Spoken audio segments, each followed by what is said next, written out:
ਸ਼੍ਰੀ ਗੁਰੂ ਨਾਨਕ ਦੇਵ ਜੀ ਦੇ 549ਵੇਂ ਜਨਮ ਦਿਨ ਦੇ ਮੌਕੇ ਤੇ ਰੇਲ ਮੰਡਲ ਫਿਰੋਜ਼ਪੁਰ ਵੱਲੋਂ ਸਪੈਸ਼ਲ ਟ੍ਰੇਨ ਬੇਰ ਸਾਹਿਬ ਸੁਲਤਾਨਪੁਰ ਲੋਧੀ ਲਈ ਚਲਾਈ ਗਈ, ਜਿਸ ਨੂੰ ਲੈ ਕੇ ਸ਼ਰਧਾਲੂਆਂ ਵਿੱਚ ਭਾਰੀ ਖੁਸ਼ੀ ਪਾਈ ਜਾ ਰਹੀ ਹੈ।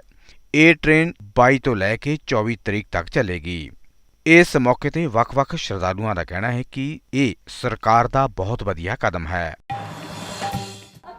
बहुत ज़्यादा खुशी है सानू, संगतां हुम के पहुँच रही बाबा जी के दर्शनों वास्ते। बहुत रौनक बनेगी उत्थे, बहुत ज़्यादा वेखण वाला मिलेगा संगतां नू, बहुत खुशियां मिलणगियां इस समय दे विच। काफ़ी उत्साह मिल रहा है संगतां नू, सारे कासे दा मतलब बहुत वध चढ़ के संगतां पुज रही ने उस मौके ते। ਕੀ ਨਾਮ ਹੈ ਜੀ ਤੁਹਾਡਾ? बलविंदर कौर।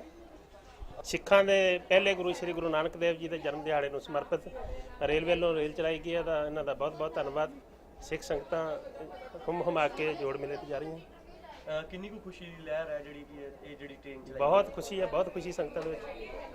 ਇਹੋ ਜਿਹੇ ਉਪਰਾਲੇ ਕਰਦੇ ਰਹਿਣਾ ਚਾਹੀਦਾ ਹੈ। ਹਾਂ ਬਿਲਕੁਲ, ਸੰਗਤਾਂ ਲਈ ਇਹੋ ਜਿਹੇ ਉਪਰਾਲੇ ਕਰਦੇ ਰਹਿਣਾ ਚਾਹੀਦਾ, ਰੇਲ ਨੂੰ ਵੀ ਸਰਕਾਰ ਨੂੰ ਵੀ। ਕੀ ਨਾਮ ਹੈ ਤੁਹਾਡਾ? ਗੁਰਦੇਵ ਸਿੰਘ। ਸਾਨੂੰ ਬਹੁਤ ਜ਼ਿਆਦਾ ਖੁਸ਼ੀ ਹੈ ਅਸੀਂ ਕਿ ਸ਼੍ਰੀ ਗੁਰੂ ਨਾਨਕ ਦੇਵ ਜੀ ਗੁਰਪੁਰਬ ਮਨਾਉਣ ਵਾਸਤੇ ਸੁਲਤਾਨਪੁਰ ਲੋਧੀ ਸਾਹਿਬ ਜਾ ਰਹੇ ਹਾਂ।